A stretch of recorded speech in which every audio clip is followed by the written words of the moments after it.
Horizon Jans, Rex, and this is Miscellaneous Myths, the Great Norse Seal Fight. Okay, Norse mythology.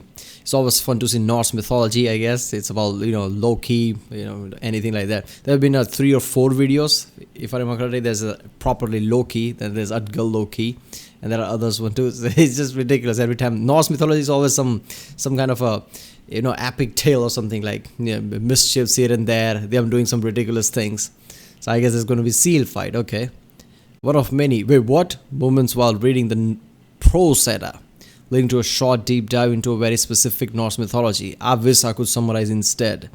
Today let's talk about the vastness of lost knowledge and the immense effort it takes to dredge up scraps of that forgotten space of storytelling and rearrange them into shapes that halfway resemble what the original might have been. Is archaeology, but for storytelling. Yeah, I mean, there was some Christian dude who basically wrote a lot of, basically stories about Loki here and there. So it's really hard to, I guess, go past that, right? Like, what is the real Norse mythology of the late? So yeah, let's do this one. So there's kind of a selection bias when it comes to mythology. Most of the stories we know are the ones that got codified somewhere, written down in some big important tome which got preserved and copied and translated and made it to the modern day pretty much unscathed, barring some Christianization or Victorian weirdness or the occasional fire. But focusing on those stories makes it easy to forget the impossibly vast body of mythology that we don't know, the stuff that got forgotten, overwritten, burned, never written down, or just generally lost. We don't know how much we don't know, but sometimes we get tantalizing glimpses of that long-forgotten knowledge that sends us down the rabbit hole, scraping together fragments of third-hand anecdotal evidence trying to piece together what that long-lost original story might have been, forcing us to gaze into the yawning abyss of lost knowledge and to confront the sheer incomprehensible enormity of it all. The body of knowledge we have about mythology begins looking less like a shining edifice of marble packed with ancient tomes of knowledge and more like a thin cobweb stretched over a chasm. So today let's talk about that one time Loki and Heimdall turned into seals and threw hands, or more accurately flippers, because the minute I heard that I absolutely could not resist looking for more information. So to start our dive... See, talks about all this epicness with those strong words here and there, and then she suddenly starts with, let's talk about the seal fight. Loki turned into a seal and there was a seal fight. Dive into this tantalizing tidbit, we check in with our old friend Snorri Sturluson. In the Prose Edda, Snorri mentions that Heimdall frequented Singastein, where he fought Loki for the necklace Brisingamen while transformed into seals. Snorri has the audacity to not give us any further information about this, which is where the research rabbit hole starts. So first we go looking for Snorri's sources. Disclaimer that I'm not going to get any of these names right. Snorri is recounting a story from the work of one historical poet called Ulf Uggason, specifically a poem called Husdrapa, which Ulf wrote describing the dope carvings in a sweet new mead hall he visited one time. The carvings represented scenes from mythology, a battle between Loki and Heimdall, plus 2 more familiar scenes of Thor fishing for Jormungandr and the funeral of Balder. Now this is a poem about a carving of a myth, so things are already getting pretty third-hand, but more heinously, the poem doesn't mention them being seals, which is obviously unacceptable and warrants further research. But we've honestly run this particular angle about as far as we can go. Snorri was struggling to interpret a poem that was in turn struggling to interpret a carving that was struggling to interpret a set of myths. We don't have the carvings, we barely have the poem, and we certainly don't have the myths we want. So let's see if we can't come at this from a new angle and find the story another way.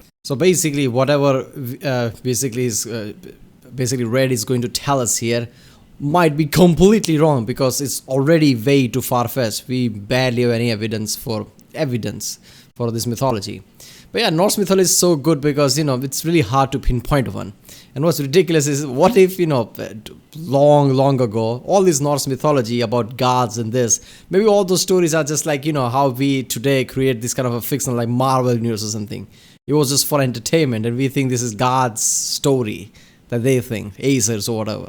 But maybe they didn't think of these people as God. Obviously, that's not the case, right? Lots of mythological says that they believe these people as God. But what if somehow we misread something in there and this was just entertainment thing for them? All these carvings and shit. Now, the story isn't just about Loki, Heimdall, and seals. Snorri also mentioned a necklace, Brisingamen, so it might be worth taking a closer look at any mythology around that specifically. Loki is regularly cited as thief of Brisingamen, and Snorri implied that the fight was incited by him stealing it in the first place, so we might be onto something here. If nothing else, it's worth looking into this necklace a little more closely just to contextualize the conflict in the first place. Now, Brisingamen does actually show up in a few different places. It's actually referenced in Beowulf, where it's called Brosingamene, and it's said that a warrior, Hama, steals it from King Eormenric Manrik the Great along with a whole pile of treasure, but later has a crisis of faith and donates it all to a monastery. This isn't much, but at least it confirms the thing exists in folklore beyond just Snorri's angle. In the Poetic Edda, Brisingamen is referenced twice. When Freya learns that she's supposed to marry Thrym, king of the Frost Giants, she gets so pissed it triggers an earthquake and the necklace Brisingamen falls off her. Thor later wears it when he's disguised as Freya, which is pretty solid evidence that Brisingamen is mythologically important because it belongs to Freya. This adds some important detail to the original battle story, because it means Loki didn't just steal Brisingamen, he stole it from Freya. And we can find one more important bit of context for Brisingamen in the 14th century, a text called Surla Thad,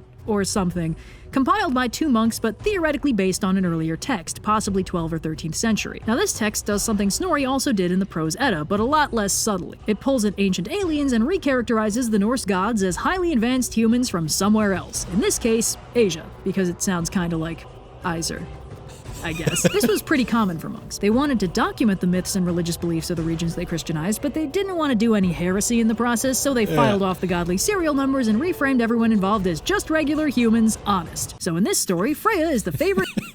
I like this monk's like, we should document all this. So this god suddenly looks and there's a, one guy from Papal States or whatever, Pope's guy is like, what did you say? I mean aliens.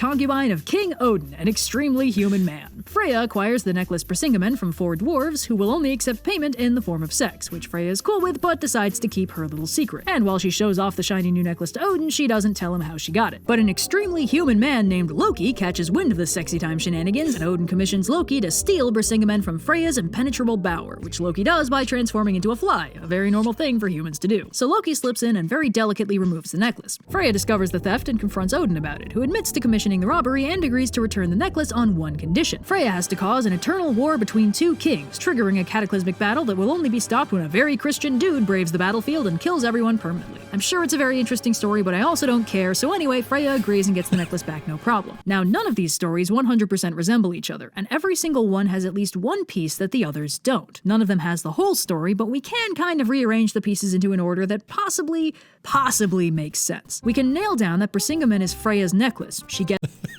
I like how Red is basically like, oh, there was also a war and only a Christian hero, this and that. I don't give a shit about that. Let's just go back to the necklace and the seal fight, because that's what we are about. We don't care about all those different epic wars in story. Right now we're talking about two seal fighting. Gets it by allegedly boning some dwarves, Loki steals it, possibly on Odin's orders, and Heimdall goes to get it back, possibly on Freya's orders. And when they fight over it, they turn into seals, according to Snorri and literally nobody else. I mean, I'll accept it as uncritical canon because I absolutely love everything about it, but we gotta admit it's pretty uncorroborated. So that's the story of how I broke out the conspiracy board and burned a week going down the rabbit hole just so I could draw this. You're all welcome. Baby. Well, let's be honest, like 90% of all mythologies are kind of misunderstood here and there because it passed down for such a long time. So why not? This is what happened. This is the mythology. This is what Red should do, where there are certain pieces of mythology that is way too lost. It's hard to pinpoint. So she comes up with her theory, like what it could have been, and just pieces all together. This is just great. Who knows what dark conspiracies sought to keep the objectively funniest Norse myth out of the public eye all those long millennia. They probably didn't care about that. Like, yeah, alright, to this two seal fort. They probably was fixated with massive wars and shit, right? And how Odin basically said the two kings are gonna fight. Maybe they focused on that more than the seal fight. What I wanna know is who turned into a seal first. Probably Loki. Or something like, I must take the form of the ideal pursuit predator, or at least the most orbular. Okay. If you're wondering how this song is relevant, I invite you to look up the name of its creator, then pat me on the back for how clever I am. Okay. And there you go. Man, I love this old mythology. There wasn't much of mythology there, but it's just like, ooh, okay, two seals fighting. One of them is Loki, one of them is Heimdall. I must go into detail about this. I must make a video about this. It was awesome. Alright, well, yeah, if you like my reaction, don't forget to like, subscribe, check the reaction, there's a link in the description, check the cards with the cards in. Yeah, I'll see you next time.